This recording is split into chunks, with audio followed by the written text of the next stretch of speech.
యేసు క్రీస్తు అతి పరిశుద్ధ నామం పేరట మీ అందరికి శుభములు. ఈ వీడియోస్ చూసిన ప్రతి ఒక్కరిని దేవుడు దీవించి ఆశీర్వదించును గాక.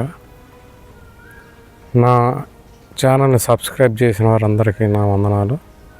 ఇంకెవరైనా చేయకపోతే దయచేసి చేయండి. నా మినిస్ట్రీకి సపోర్ట్ చేయండి. ఈ యొక్క వీడియోస్ని షేర్ చేయండి, లైక్ చేయండి, మినిస్ట్రీకి సపోర్ట్ చేయండి. ఈరోజు అంశం ఏంటంటే, దేవుడు మనకి ఏం చెప్పాడు, మనం ఏం చేస్తున్నాము. దేవుడు మనకేం చెప్పాడు? సర్వలోకమునకు వెళ్ళి సర్వ సృష్టికి సువార్త ప్రకటించుడి. సర్వలోకమునకు వెళ్ళి సర్వ సృష్టికి సువార్త ప్రకటించుడి. సువార్త అంటే ఒక శుభము, శుభవార్త. దేవుడు ఈ లోకానికి వచ్చి ఒక శుభకార్యం చేశాడు. ఏంటంటే, ఆయన మానవ రూపం ఎత్తి సిలువ వేయబడి మరణించి 3వ దినమున లేచి పరలోకానికి వెళ్ళాడు. ఈ యొక్క కార్యము చేసిన దేవుడి యొక్క ఆ యొక్క పనిని ఇతరులకి తెలియజేయడం. ఎందుకు తెలియజేయాలంటే, యేసుక్రీస్తు ప్రభు ఒక మాట చెప్పాడు. ఏంటంటే, నేనే మార్గము, సత్యము, జీవమునై ఉన్నాను. నా ద్వారా తప్ప పరలోకానికి ఎవ్వరూ చేరలేరు. దాని యొక్క అర్థం ఏంటంటే, దేవుడే యేసుక్రీస్తు ప్రభువే మన మార్గం. ఎక్కడికి మార్గము? పరలోకానికి వెళ్ళాలంటే దేవుడు ఒక్కడే, యేసుక్రీస్తు ప్రభు ఒక్కడే మార్గం. ఈ మార్గములో మిమ్మల్ని పెట్టడం, ఈ మార్గంలోకి రండి అని యేసుక్రీస్తు ప్రభువు మాకు ఆజ్ఞాపించాడు. యేసుక్రీస్తు ప్రభు ఒక మాట అంటాడు, నన్ను నమ్మినవాడు నా మార్గములో నన్ను నమ్మి నా మార్గంలో నడిచినవాడు పరలోకానికి వెళ్తాడు అన్నాడు. నన్ను నమ్మండి అనలే. నన్ను నమ్మమని దేవుడు ఏమి రిక్వెస్ట్ చేయలే. నమ్ముకుంటే అది నీ పని. నమ్మండి, నన్నే విశ్వసించండి, నా మార్గంలోకి వచ్చేయండి. నాకు ఎక్కువ మంది నా మార్గంలోకి వచ్చామని ఏం చెప్పలే. దేవుడు రండి అన్నాడు అంతే. రండి, మీకు సుఖం, శుభం, పరలోకం, భాగ్యం మీకు కలుగుతుంది. సుఖ సంతోషాలు వస్తాయి. కష్టాలలో, బాధల్లో, ఇరుకులు, ఇబ్బందుల్లో నేను తోడుగా ఉంటాను. నన్ను వెంబడించే వాడికి ఏ కొదువ ఉండదు అని దేవుడు చెప్పాడు. అదే మీకు చెప్తున్నాం. చాలామంది ఇంకా మత ప్రచారం కాదు ఇది. ఎన్నోసార్లు మీకు చెప్పాను, ఇది మతానికి సంబంధించిన ఇది సువార్త కాదు. వార్త అంటే ఏంటంటే న్యూస్ అంటే ఏంటి? ఏదైనా జరిగిన విషయము, జరగబోయే విషయాలు గురించి తెలియజేయడమే న్యూస్. ఇప్పుడు కూడా క్రైస్తవులు, ఎంతోమంది బోధకులు చేసేటటువంటి పని ఏంటంటే, బాబు మీరు వెళ్ళే మార్గము మంచిది కాదు, మీకు ఇష్టమైతే ఈ మార్గంలో యేసుక్రీస్తు మనకు చూపించిన మార్గంలోకి రండి, మీకు మోక్షం కలుగుతుంది. లేదంటే మీ ఇష్టం. ఎవ్వరికి బలవంతం లేదు. ఇది మత ప్రచారం కాదు. ఇది ఒక మార్గం గురించి తెలియచేసేటటువంటి న్యూస్ అంటే వార్తలు. ప్రకటన అంటే అనౌన్స్మెంట్. దేవుడు చెప్పేశాడు, మేము మీకు అనౌన్స్ చేస్తున్నాం. అనౌన్స్మెంట్ని మీరు ఒక మత ప్రచారం చేస్తున్నారు. ప్రచారం అంటే ఏంటంటే, మాదే కరెక్ట్, మాది నిజం, మాదే ఇది అని కాదు. అది కాదు. ఇప్పుడు అడ్వర్టైజ్మెంట్ ఉంటుంది, మా సోపునే వాడండి, మా సోపు వాడితే మీరు తెల్లగా అయిపోతారు, మా క్రీములు రాసుకోండి మీరు తెల్లగా అయిపోతారు, మా క్రీములు రాసుకోండి మీకు మంచిగా జుట్టు వస్తుంది అని చెప్పేటటువంటి వాటిని అడ్వర్టైజ్మెంట్ అంటారు. ఆ అడ్వర్టైజ్మెంట్ ఏంటి? నా ప్రోడక్టే కరెక్ట్, నా ప్రోడక్టే మంచిది అని ఎవరికి ప్రొడక్ట్ చేసే ప్రతి ఒక్క కంపెనీ వాళ్ళు వాళ్ళ కంపెనీ గురించి వాళ్ళ ప్రొడక్షన్ గురించి మంచిగా చెప్పుకుంటారు, కానీ ఎవడో చెడ్డగా చెప్పుకోరు. ఇది అలా కాదు, ఇది ఒక అడ్వర్టైజ్మెంట్ కదా. అడ్వైజ్ అంటే ఒక జాగ్రత్త తీసుకునేటటువంటి ఒక వార్త. ముందు జాగ్రత్తలు అంట చూడండి, ప్రికాషన్స్ అంటే తీసుకోవాల్సిన జాగ్రత్తలు. నువ్వు తీసుకోవాల్సిన జాగ్రత్త ఏంటంటే యేసు ప్రభుని మన సొంత రక్షకుడుగా అంగీకరించాలి. అంతేగాని వీడు ఇలాగా వాడు ఇలాగ చేశాడు, వాడు ఇలా చేశాడు ఇవన్నీ చూడకండి. వాడు ఎలా చేసినా వీడు ఎలా చేసినా, క్రైస్తవులు ఏం చేసినా క్రైస్తవుని చూసి మీరు ఫాలో కాకండి. క్రైస్తవుల యొక్క బోధకులను చూసి మీరు ఫాలో కాకండి. యేసు ప్రభుని చూసి నమ్మి విశ్వసించి బాప్తిజం పొంది క్రైస్తవులుగా అవ్వండి. అంతే తప్ప క్రైస్తవుల మధ్యన జరుగుతున్న గొడవలు చూసి మీరు మారడం అనేది కరెక్ట్ కాదు. ఎవరో అన్నారంట, నాకు యేసుక్రీస్తు ప్రభు అంటే ఇష్టము, క్రైస్తవ ఇందులోకి వెళ్ళడం నాకు ఇష్టమే, కానీ వాళ్ళ యొక్క క్రైస్తవుల యొక్క ప్రవర్తన చూసి నాకు అందులోకి వెళ్ళబుద్ధి కావడం లేదు అని ఎవరో ఒకరు చెప్పారు. అది మీకు తెలుసు ఎవరు చెప్పారు. దేవుడు అలా చెప్పడం.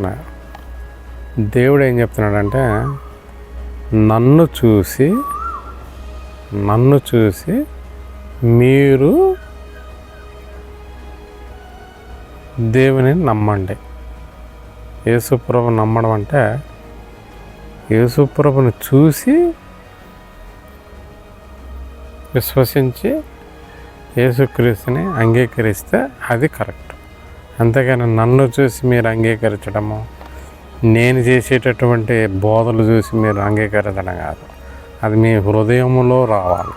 యేసుక్రీస్తు ప్రభువు అన్నవాడు నిజమైన దేవుడు, మన కోసం ఈ లోకానికి వచ్చాడు, నేను ఆయన నమ్ముకుంటాను, నేను పరలోక రాజ్యం నిత్య జీవానికి వెళ్తాను అనేటటువంటి నమ్మకము విశ్వాసం మీకు కలిగితే ఇందులోకి రండి.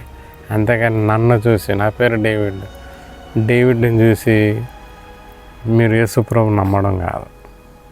వాళ్ళు ఏదో డ్యాన్సులు వేశారు, వీళ్ళు ఏదో లైట్లు పెట్టుకున్నారు, వాళ్ళు ఏదో డ్రెస్సులు వేసుకున్నారు, స్టేజ్ పెర్ఫార్మెన్స్ ఇస్తున్నారు, స్టేజ్ల మీద ఎగురుతున్నారు, స్టేజ్ల మీద డ్యాన్స్ వేస్తున్నారు. అవన్నీ మీకు అవసరం కాదు. మన క్రైస్తవులు నేర్చుకోవాల్సింది ఏంటంటే ఇప్పుడు మనము ప్రకటించాల్సిన విషయం ఏంటంటే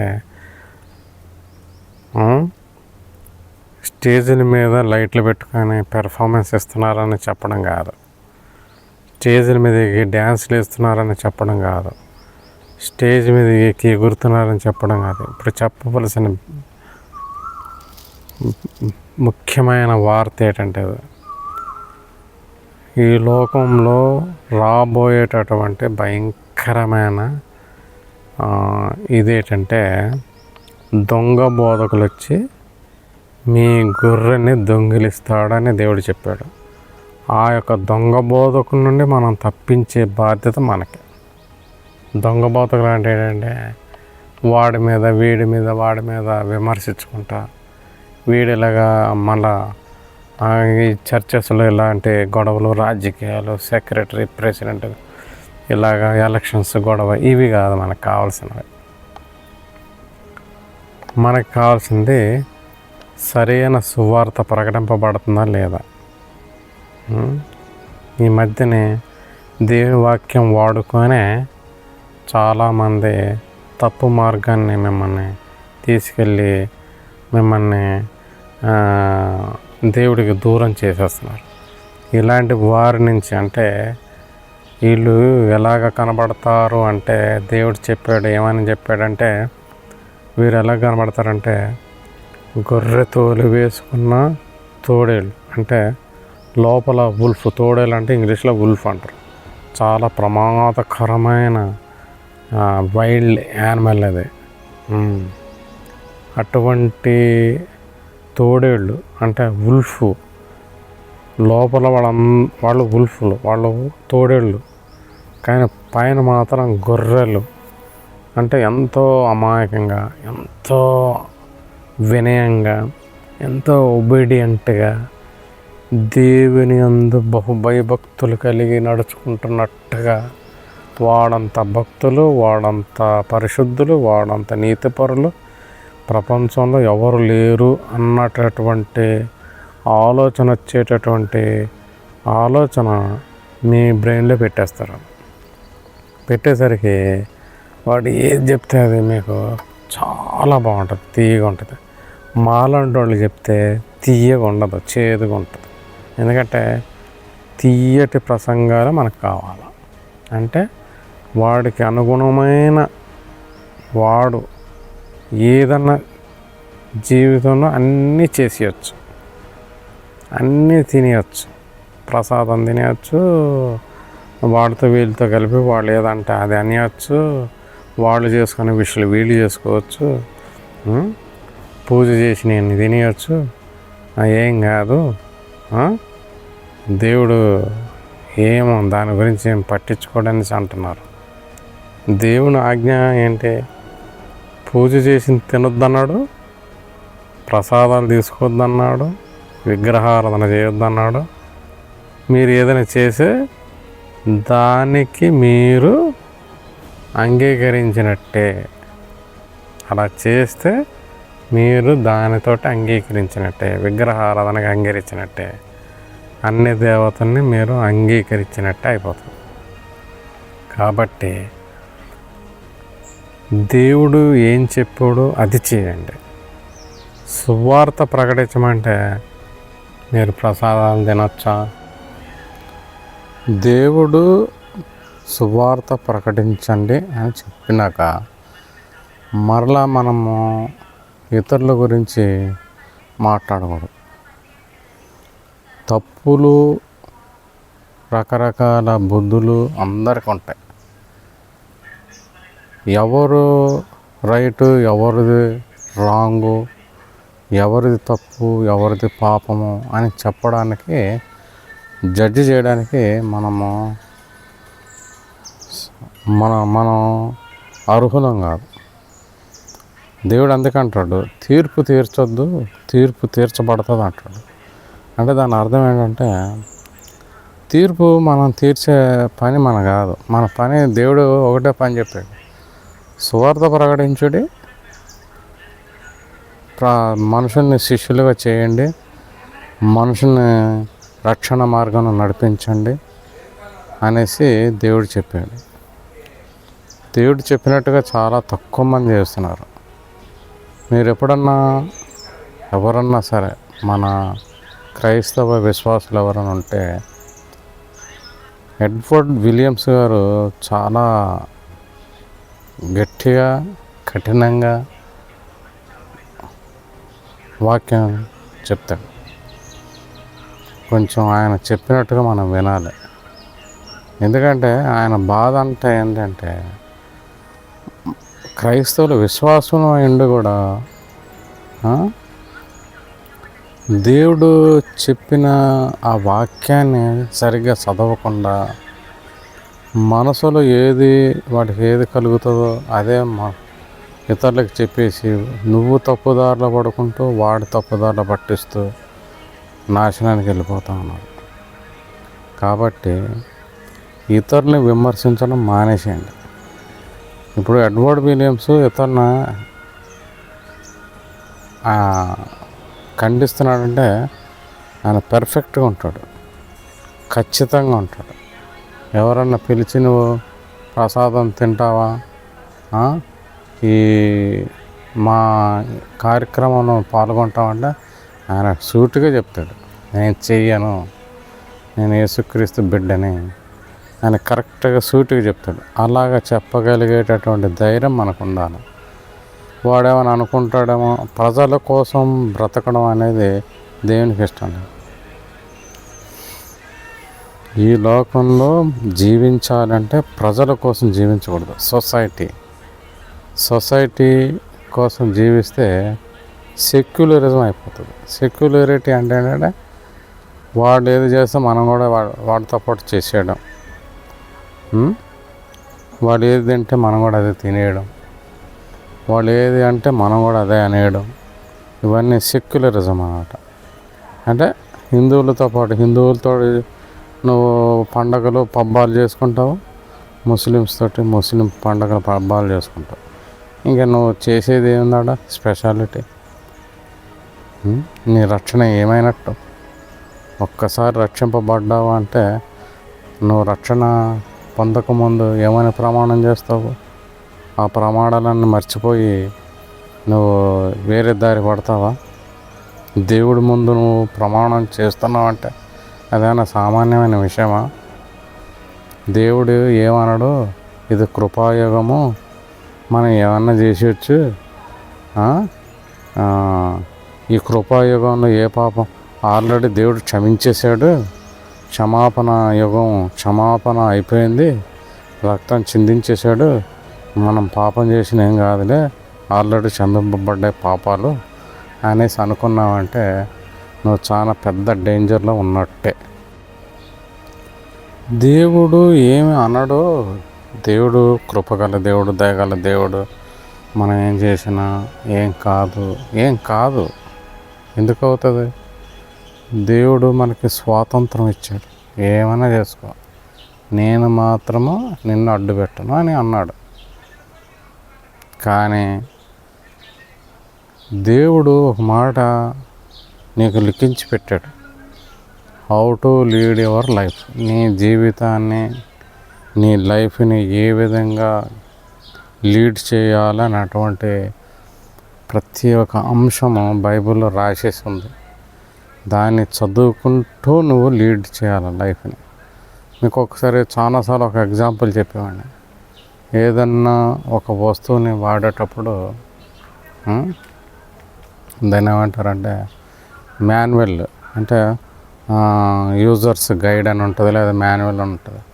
ఈ యూజర్స్ గైడ్ చూసి అప్పుడు నువ్వు దాన్ని ఏమంటారు, ఒక వస్తువుని వాడడం కానీ, టీవీని కానీ, ఏదన్నా ఎలక్ట్రానిక్ ఐటమ్స్ని వాడేటప్పుడు దాన్ని చదువుకొని చేయాలి. అలాగే చదువుకోకుండా చేసామనుకోండి, ఏదన్నా మిస్టేక్ అవుతుంది. మిస్టేక్ అయితే ఎందుకు మిస్టేక్ అయింది, దేనివల్ల ఇది ఆగిపోయింది వస్తువు, ఇంత మంచి కంపెనీ ఇలాగ చేసింది ఏంటి, ఈ కంపెనీలు కూడా సరిగ్గా లేవు అని కంపెనీని తిడతారు. ఇంత మంచి కంపెనీలు కూడా ఫాల్ట్లు వచ్చింది ఏంటి, నువ్వు ఆపరేట్ చేయడం తప్పు. మాన్యువల్ చదవకుండా, యూజర్ గైడ్ చదవకుండా ఆపరేట్ చేయడం తప్పు. అది పక్కకు పెట్టేసి కంపెనీని తిడతావు. సేమ్ ఇదేలాగా దేవుడు మనల్ని సృష్టించాడు. మనల్ని సృష్టించిన తర్వాత మనం తప్పులు చేసుకుంటూ మన యూజర్ గైడ్ బైబిల్,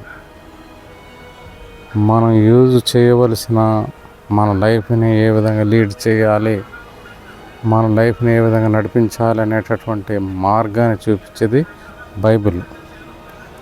నీ పుట్టుక నుంచి నీ ఎండ్ వరకు, మనిషి యొక్క ఎండ్ వరకు హౌ టు లీడ్.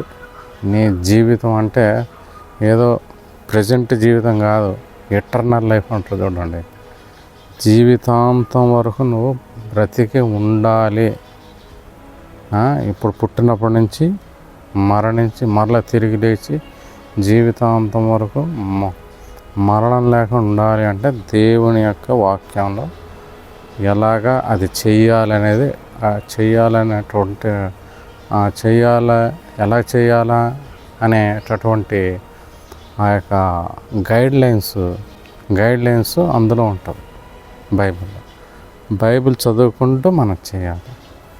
అప్పుడు చేస్తే నీ జీవితం ఇక్కడ బాగుంటుందంటే యేసుప్రభు నమ్ముకోగానే మీ లైఫ్ అంతా చేంజ్ అయిపోయి గొప్పవాళ్ళు అయిపోతారు, కోటీశ్వరులు అయిపోతారు. ఇది కాదు. గొప్పోళ్ళైనా అవ్వకపోయినా, బేదోళ్ళైనా బేదోడు కాకపోయినా నీ లైఫ్ మంచిగా ఉండాలంటే అంటే దాని అర్థం ఏంటంటే కష్టాలలో, బాధలలో, ఇరుకులు, ఇబ్బందుల్లో ప్రతి విషయంలో దాన్ని ఆ యొక్క కష్టాన్ని ఎదుర్కొంటూ జయించి, నీ ఇబ్బందిని ఎదుర్కొంటూ జయించి, నీ బాధను ఎదుర్కొంటూ జయించి, నువ్వు ఎప్పుడైతే దేవుని యందు నడుచుకుంటూ దేవుని యొక్క సహాయంతో వీటన్నిటిని జయించుకుంటూ ముందుకు వెళ్ళగలిగేటటువంటి శక్తి దేవుడిస్తాడు. ఇందులో ఈ యొక్క క్రైస్తవ జీవితం ఉన్న అద్భుతమైన ఆశ్చర్యకరమైన విషయం ఏంటంటే ఇదే. కష్టాలలో, బాధల్లో, ఇరుకులు, ఇబ్బందులు దేవుడు మనకు సహాయకుడుగా ఉంటాడు. నీ మీద చిన్న గీటు కూడా పడకుండా, నీ వెంట్రుక కిందకి కూడా రాలకుండా చేయగలిగేటటువంటి గొప్ప దేవుడు. నీ వెంట్రుకు రాలాలన్నా దేవుని ఆజ్ఞ ఉండాలి. ఒక పక్షి కింద పడాలంటే దేవుని ఆజ్ఞ ఉండాలి. దేవుని ఆజ్ఞ అనేది నీ మీద ఒక చిన్న ఏగ కూడా వాలదు, చిన్న దోమ కూడా వాలదు. అంత గొప్పగా దేవుడు కాపాడుతూ ఉంటాడు. ఎలాగంటే కష్టాలలో, బాధల్లో దేవుడు నిన్ను కాపాడుకుంటూ వెళ్ళిపోతాడు. నీ ప్రాణానికి ఎటువంటి కాదు. ఎప్పుడు సరిగ్గా బైబిల్ని ఫాలో అవుతూ ఉంటాయి. ఫస్ట్ నువ్వు చదువు, నీ లైఫ్ని కరెక్ట్గా లీడ్ చేయి. ఇంకొక ఎగ్జాంపుల్ ఏంటంటే, ఏదన్నా మనం ఒక ఊరు, చాలామంది ఈ ఎగ్జాంపుల్ చెప్తూ ఉంటారు.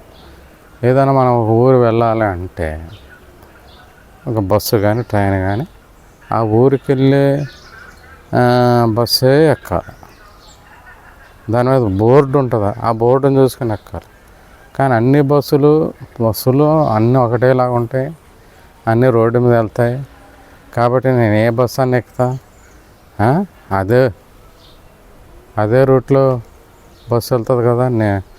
కాబట్టి ఏ రూట్ అయితేనేది బస్సు రోడ్డు మీద కదా వెళ్తుంది, నేను మా ఊరు రోడ్లోనే వెళ్తుంది, నేను ఎక్కేస్తానంటే కుదరదు.